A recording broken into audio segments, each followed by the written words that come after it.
As ons begin by die ding wat ons nie oor gepraat het nie gister was die ordes in die Katolieke Kerk. Jy verstaan die Katolieke Kerk nie as jy nie die ordes verstaan nie. Kom ons begin eers by die clergy ordes. Met ander woorde, wat se ding is 'n priester en wat se ding is 'n jy weet 'n kardinaal en what not. So jy kry in die Katolieke Kerk is die local, noem dit maar local pastor / dominee van 'n plaaslike gemeente is 'n priester. Alright, hulle dra gewoonlik daai weet afhangende van die omgewing en die area wat hulle vang, val sekere priesterklere en hulle kan die mis bedien, hulle kan die nagmaal bedien. Dis nog 'n ander ding van die Rooms-Katolieke Kerk. Hulle het nie die 2 sakramente soos ons nie. Watter sakramente is ons in? Doop en die nagmaal. Hulle het 7 sakramente, né? En die huwelik is 'n sakrament, die laaste oliesel, dit beteken jy bid vir mense op hulle sterfbed, dat hulle die ewigheid maklik kan ingaan. En die gebede vir die dooies, het hulle, jy kan bid vir die redding van dooie mense. Hulle het nog die, so hulle het 7 sakramente, so 'n priester kan net hy kan die mis toedien, met ander woorde die nagmaal. Hy het nie toegang tot, hy kan nie alle sakramente bedien nie. Net bo 'n priester, of liewer, noem dit maar onder 'n priester, dat jy 'n diaken.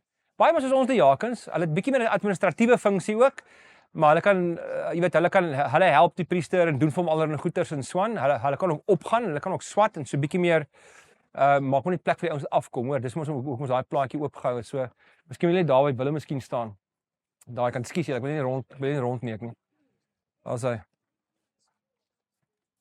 Goed. Daar's hy. So jy die diaken, dan jy die priester wat oor die gemeente toesig hou, en bo die priester het jy 'n biskop. So 'n biskop kan priesters orden. Right, so hulle het gesag van die Vatikaan. Hulle kan priesters orden en hulle kan al die sakramente bedien. En laat my dink aan toe ons een keer 'n Rymse gemeente was, ek het 'n vriendin gehad wat net so 'n groot handsak gehad het met alles in. Ek bedoel alles, en haar foon gaan aan terwyl ek preek. En sy soek, kyk, Irene was baie vinnig, sy het hom dadelik raak gevat, en sy soek seker vir 2 minute lank soek sy waar haar foon is, terwyl al stop en kyk vir haar. En in elk geval, sy het hom uiteindelik gekry, ek dink sy het hom in die muur gegooi, toe gaan hy af. So die biskoppe, hulle kan al 7 sakramente bedien, en hulle kan biskoppe, hulle kan priesters so aanstel en orden. En dan jy het die hoogste gekwalifiseerde persoon in die Katolieke Kerk naast die paus is die kardinaal. So 'n kardinaal, jy kry, baie van die kardinale is in Rome gevestig, hulle word deur die paus self gekies. So die paus stel hulle self aan, hulle funksie en hulle doel is om hom te bedien met advies en met raad en allerlei sulke tipe goeders. En dan uit die kardinale pool word die nuwe paus gewoonlik gekies ook. So dis hulle wat gewoonlik, as die een paus nou oorlede is, dan kom al die kardinale van reg oor die wêreld, baie van ons in Italië self, baie van die kardinale leef, of liewer woon in die Vatican. So hulle het administratiewe funksies en teologiese funksies, baie van hulle teach van die priesters en goeders in die Vatican. Maar die res van hulle is reg oor die wêreld versprei, maar is deur die paus aangestel. Hulle kom baie keer by mekaar in Rome natuurlik om vergadering te hou en so aan. Maar hulle is die ouens wat, as die paus oorlede is, en dan hou hulle die conclave, ek weet nie wat noem in Afrikaans, ek dink dit is conclave, maar conclave klink vir my beter. En hulle sluit hulle self toe, hulle word toegesluit van buitekant af, in daai bepaalde saal in die Vatican, en dan moet hulle onder mekaar onderhandel en gesels en so, en dan vote hulle elke keer. En as die vote nie conclusive is, vir wie die nuwe paus is nie, dan brand hulle 'n papiertjie met 'n sekere stof, wat hulle op die papiertjie gooi. En die rookie wat bo uitkom is dan swart. En dit wys vir almal wat op die plein angstig staan en wag, want almal wag op die plein om te hoor wie die nuwe paus gaan wees. En die poeier wat hulle opgooi bepaal wat se kleur rook uitkom. So as swart rook uitkom, dan weet hulle die paus dit is 'n inconclusive stemmery. En dit gaan baie keer daaraan. Totdat uiteindelik as hulle almal nou die regte keuse maak en so, en hulle kry 'n paus, dan is dit wit rook wat uitkom, en dan cheer die crowd, en ons is baie bly, ons het 'n nuwe paus. En die woord paus beteken net 'n pa, vader, né? So hy is die vaderfiguur. So hulle beskou letterlik die paus as hulle geestelike pa, geestelike vader. Okay, so dis die ordes van die, noem dit nou maar, die personeel, die clergy van die Katolieke Kerk, maar daar's ander ordes ook. En dit is nogal baie belangrik om te verstaan. Mense vra baie keer, wat glo die Katolieke oor dit? Wat glo hulle oor dit? Wel, dit hang 'n bietjie af in watse orde hulle behoort. Want ons het gister gesê, die Tweede Vatikaanse Konsilie gee vir die Katolieke Kerk 'n general belief system, wat hulle moet glo. Maar, jy kry, byvoorbeeld, as iemand met die kerk begin verskil, of 'n bepaalde klem belê, en hulle voel die Katolieke Kerk fit nie regtig meer by dit nie, of hulle fit nie in die Katolieke Kerk in nie, dan wil hulle waai. Toe sê die pause in die verlede van hulle, nee, moenie waai nie, stig net 'n orde in die roeping wat jy voel jy het, en dan fokus jy op daai ding van jou, en ons begin net nog, met ander woorde, nog 'n tipe van 'n departement as jy wil, binne die Katolieke denominasie.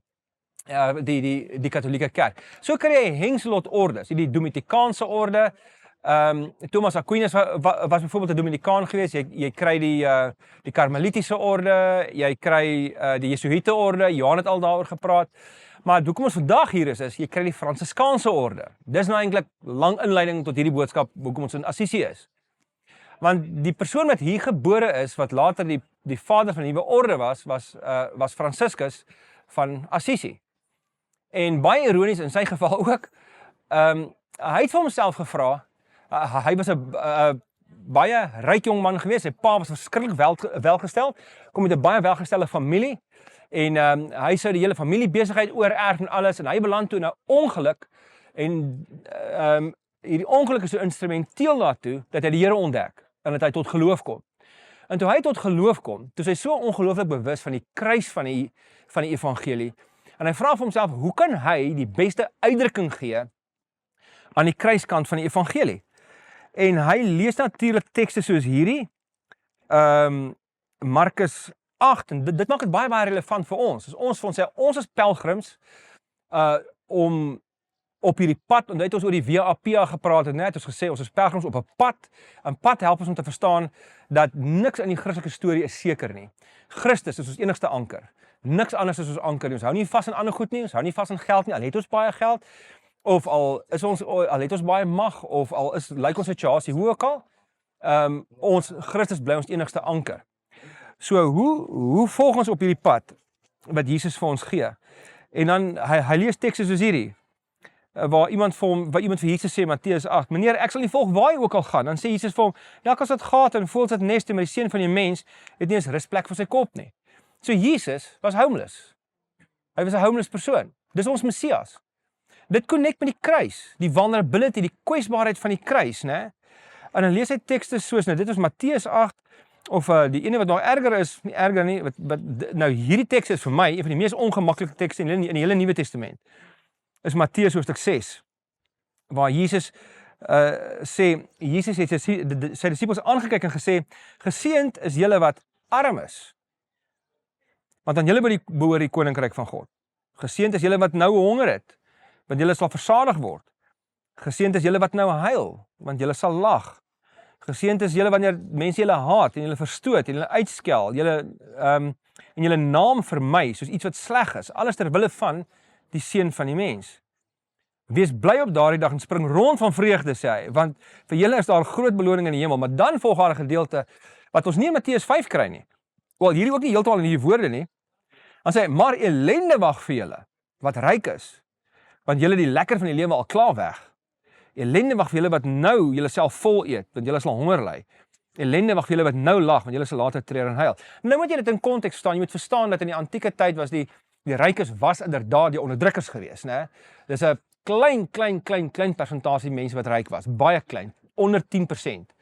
Die grootste deel van die samelewing was brandarm onder die broodlyn en het regtig baie hard gesuffer. So dis hoekom weer eens sukses was nie eens op hierdie ouens se radar nie.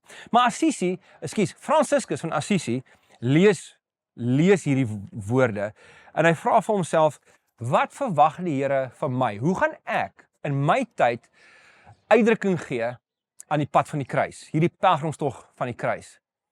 En hy besluit toe, hy begin dit met sy pa bespreek, en sy pa is toe ongelooflik ontstel, toe Francis vir hom sê, weet wat, weelde is daar om weggegee te word. Weelde is daar om die wêreld mee te dien. En hy stap toe weg van al sy rykdom af, en hy sê vir sy pa, hy het glad nie sy familie afgesê nie, dis 'n priester, by the way, hy het die drag van 'n priester aan. Hey, how's it? Bro, hy is ons broer hier. Oeps, hy moet net so waai dat hy het gesien amper geval daarso. Soos wat hy vir ons waai. Dis committed waai. Ja. In elk geval, ja, julle klomp suurgatte, julle waai nie eens vir hom terug nie. Nou wel party ry daarom. En Francis verlaat al sy rykdom en hy loop weg. Hy het nie sy familie afgeskryf nie. Hy het nie die rykdom verlaat. En hy is in hierdie stad gebore en hy is in Assisi gebore, maar meer as dit, hy bly hierso. Ekskuus, dit was nie hy nie, ek dink aan Galileo, ons môre Galileo praat. En hy word toe 'n pelgrim en hy begin net eenvoudig preek, hy begin die wêreld bedien en praat en vir een of ander rede kry hy 'n geweldige gevolg. Klomp mense wat veral in sy ryk omgewing het iets gesien van wow, ons wat ryk is, ons het alles, maar ons leef nie werklik nie. We don't really live. En by Francis het hulle iets van 'n vreugde gesien. Dis 'n ding wat vir Francis opgedaag het. By the way, die Fransiskaanse orde word geken aan vreugde and the willing vow of poverty. So as jy deel word van die Fransiskaanse orde, dan moet jy alles opgee. Jy skryf alle rykdom af en jy word basically a peasant. Wel, nie 'n peasant soos 'n boer op die platteland nie, maar iemand wat arm is en jy leef van almoses van mense af. En jy werk baie keer in iemand se tuin, hy gee vir jou 'n loon, maar jy preek die hele tyd en dis gekenmerk deur vreugde. Hierdie mense wat arm was, die Fransiskaanse orde, is gekenmerk deur joy, wat net die Here vir die mense kon gee. En so dis die tipe lewe wat hy leef. En baie dinge word aan Francis van Assisi toegeskryf. Ek weet nie of julle al gehoor het nie. Party mense sê dat hy het gesê pray all the time and when necessary use words. Hy het dit nie gesê nie. Alright. Dis nie Francis nie. Ons weet nie wie dit was nie. En of ons dink later iemand anders dit toegedig aan hom. Ander ding wat mense sê is preach the gospel and if necessary use words. Hy het dit ook nie gesê nie. Alright. Wat vir jou wys, jy moet baie versigtig wees wat jy glo in, wat as ek vir julle sê, hoeveel online portretjies het ek al gesien met daai woorde op en onder Francis van Assisi, en dis nie hy wat dit gesê nie. Wat hy wel gesê het is, all men should preach through their deeds. Hy sê, jou lewe is 'n preek. Jou lewe is die getuienis. Nou, hy was nie teen woorde nie, inteendeel, hy het gepreek, hy het baie gepraat, maar hy het gesê, jy moet nie begin praat, voor jou lewe dit nie wys nie.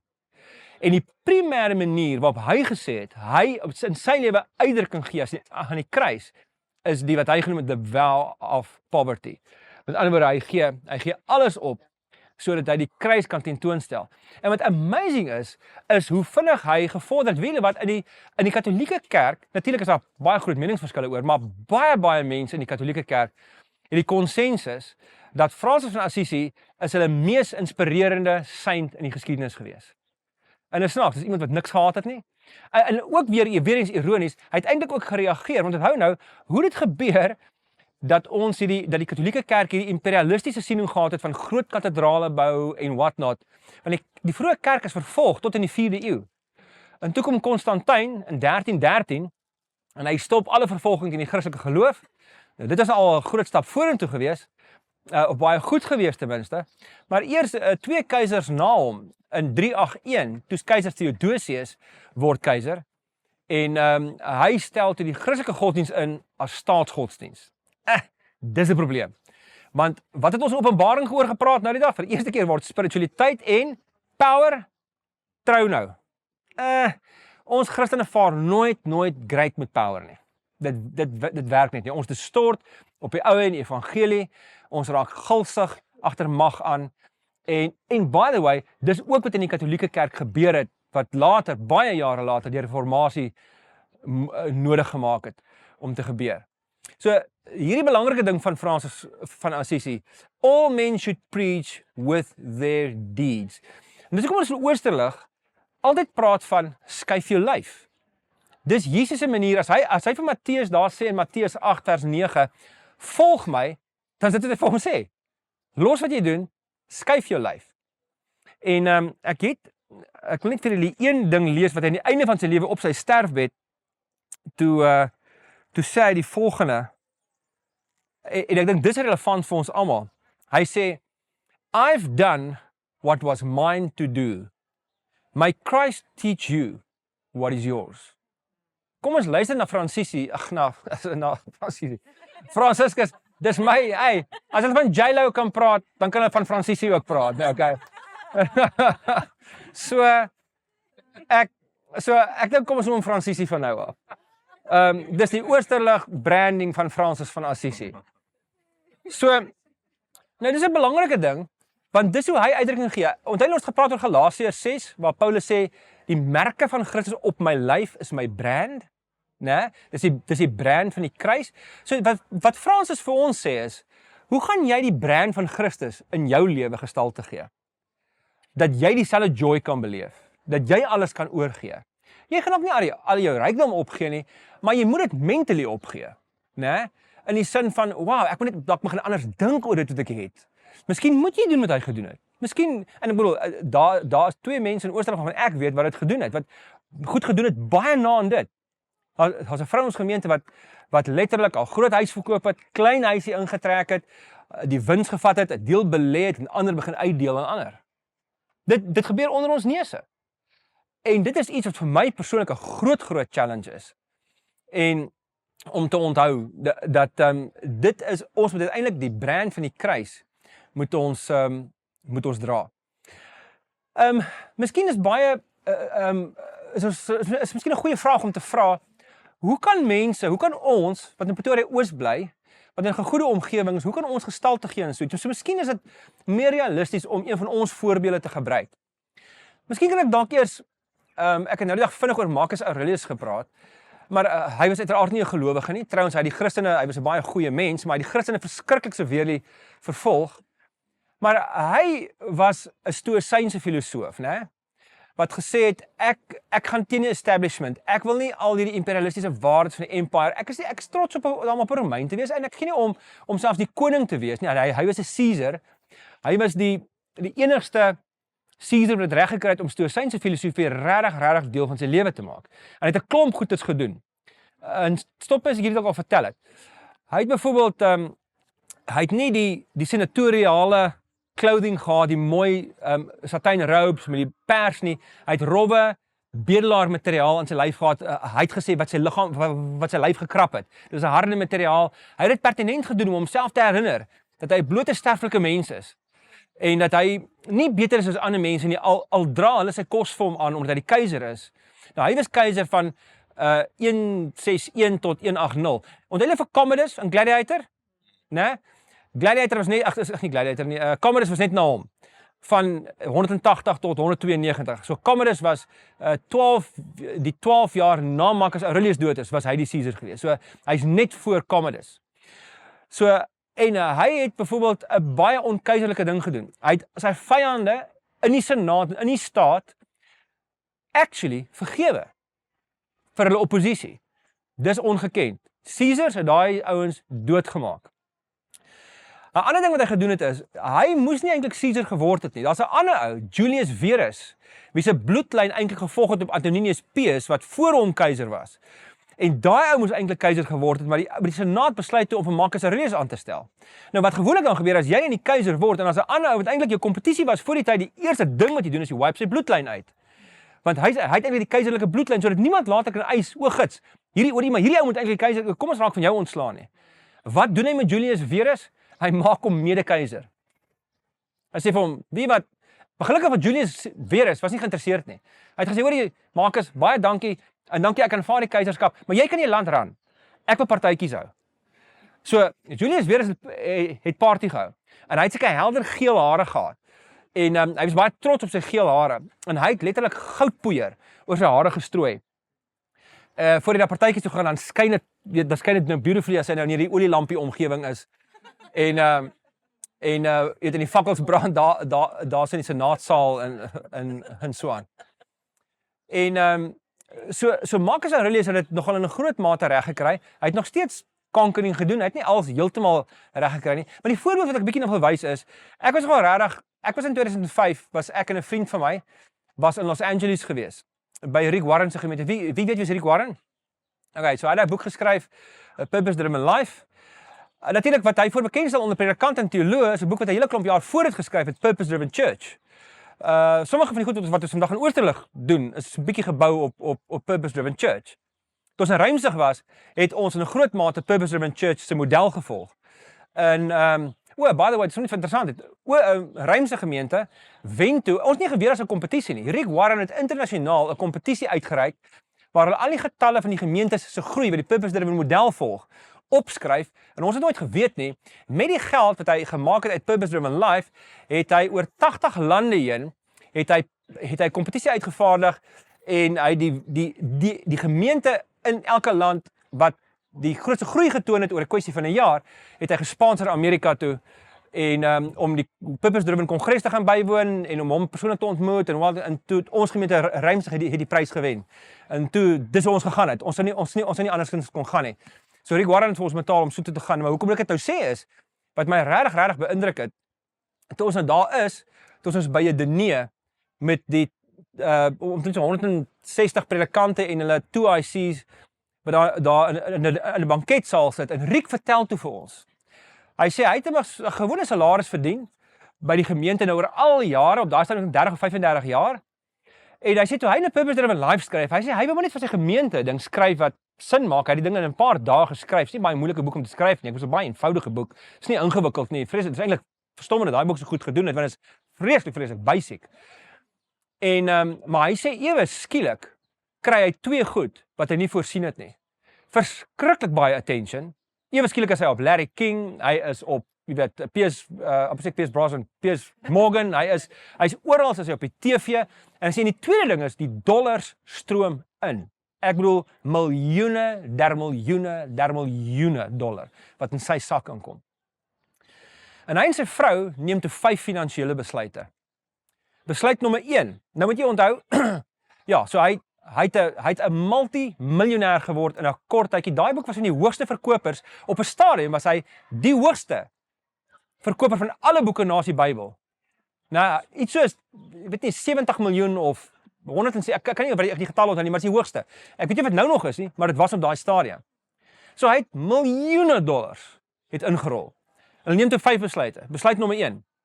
Hy en sy vrou besluit, hulle gaan nie hulle lewensstandaard verhoog met 'n duim nie. Hulle gaan nie eers 'n smart karretjie koop nie. Die van hierdie klein goedjies wat jy rondry wat 4 wiele het. Daai boksies, hulle het nie 'n so ding gekoop nie. Hulle het nie eens 'n kar se tyre gekoop met daai geld nie. So hulle het besluit, hulle verhoog nie lewensstandaard nie. Hulle is nie arm nie. Hulle is in 'n welgestelde gedeelte van Los Angeles, né? Soos ons in Pretoria Oos. So hy het nie van sy rykdom afstand gedoen nie, maar die nuwe geld wat inrol, hulle het net besluit. Ons het dit nie nodig nie. Al het ons baie. En dis 'n goeie vraag om te vra. Ek sal nou by dit kom. So dis die eerste besluit. Die tweede besluit is, hulle het besluit, hulle betaal hulle plaaslike gemeente wat oor hulle salaris betaal het afgelope 35 jaar, betaal hulle al die salarisse wat hulle ooit gekry het oor 35 jaar, betaal hulle aan die gemeente terug. Derde besluit is hulle doen tiendes nou omgekeer. Hulle het altyd 'n tiende gegee. Nou, tiende is nie noodwendig Bybels nie, maak nie saak, is nie die punt nie. Hulle het maar net so gewerk. Hy het altyd 'n tiende gegee, en toe begin hulle 90% gee, en hulle leef op 'n baie klein persentasie, en die res van die 10% wat oorbly, neem hulle die vierde besluit mee. En dit is hulle stig 'n welsyns foundation, en die 5de een is hulle stig 'n anti-AIDS foundation. Met die geld wat hulle ingekry het. Nou, ek sit daar en ek luister na hom en ek dink, wow, vir ons tipe samelewing is dit 'n verskriklike great voorbeeld. Hy verstaan iets van Jesus se woorde in Lukas 6. En dit het my en Marie nogal geïnspireer. Op 'n stadium het ek en Marie baie daaroor gepraat, is hoe kan ek en sy meer vrygewig wees teenoor mense, teenoor die gemeente natuurlik, maar nie net die gemeente nie. Ons word ook geroep om op 'n spontane manier vrygewig te wees teenoor ander bedienings en dinge wat oor ons pad kom. Maar ons het nie margin in ons budget nie. Soos meeste van ons almal. En ons het dink maar, yes, wait a minute. Ons is ten minste deel van die top 4% inkomsteverdieners in Suid-Afrika. Baie van ons is in die top 1%. as ons nie meer kan vrygewig wees nie, in daai top 4% of 1% of 3 of 4% of wat ook al, wie kan ons ooit verwag om vrygewig te wees? Hoe kan jy 'n ou in Tembisa verwag om vrygewig te wees met 'n kwart van die inkomste of 'n tiende van die inkomste wat ons het? So ek en sy gaan sien toe 'n baie goeie vriend van my. Dit het ek al 'n bietjie vertel in die gemeente. As jy 'n infusion doen, dan vertel ek dit wanneer ons praat oor vrygewigheid. En die het ons gehelp, net op 'n verskriklike kreatiewe manier, om ons budget so te sny. So ons het myself gesê, om meer vrygewig te wees, kan ek en Marie nie verwag om dit eers te doen wanneer ons inkomste verhoog nie. Want ons is al reeds onder die top persent inkomsteverdieners. So ons moet 'n ander plan maak. Ons moet ons lewensstandaard verlaag. En dit is 'n moeilike ding vir mense om te doen. En hoor jy, dis 'n hele paar jaar terug, ek sê vir julle, ons het al baie weer laat gaan vir baie van die dissiplines. Ons struggle nog daagliks daarmee. As ons osself kry, dan het ons al weer 'n paar keer uitgeëet, jy weet, in plaas van om ander mense te help. Ons struggle met hierdie goed. Dis nie vir ons eenvoudig nie, dis vir ons maklik nie. Maar Francis van Assisi inspireer my regtig. Natuurlik, heel eerste Jesus is die grootste inspirasie. Paulus is die grootste inspirasie. En 'n mens kan dit op 'n eie manier doen. Jy weet, deur nie demanding te wees van jou lewe nie, nie altyd die hoogste te eis nie. 'n Ou bel my nou die dag. Ek het 'n Pinkster in Bloemfontein gedoen so 'n paar jaar terug. En net so 'n dag voor ek op die vliegtuig klim soontoe, toe sê Charles James, as die dominee van Pelasier gemeente, sê hy, hoorie man, ek wil net vir jou sê, ons eienaar hier in die gemeente, het ek nie vir julle vertel, of nog nie? Die eienaar van die gemeente, hier's iemand in die gemeente wat die eienaar is van 'n groot hotel, ons wil jou daar in boek, maar dit is baie ver buite die gemeentegrense. Ons het nou in 'n gastehuisie gesit, ons hoop is okay. Ek sê vir hom, hoorie nou, jy moet verstaan, as Paulus in 'n nuwe dorp ingekom het, hy na die tronk gaan kyk, nie in die hotel nie, want dis waar hy sou opeindig, in die tronk. So gooi my enige gat in, jy weet, en dit stuur my kos onder die deur, dis okay. En dis moeilik, want dit is baie lekker om lyks te lewe. En dit is nie altyd verkeerd nie. Dit gaan oor perspektief. Dit gaan oor wat se motief leef jy en hoe kyk jy na al hierdie ander goed.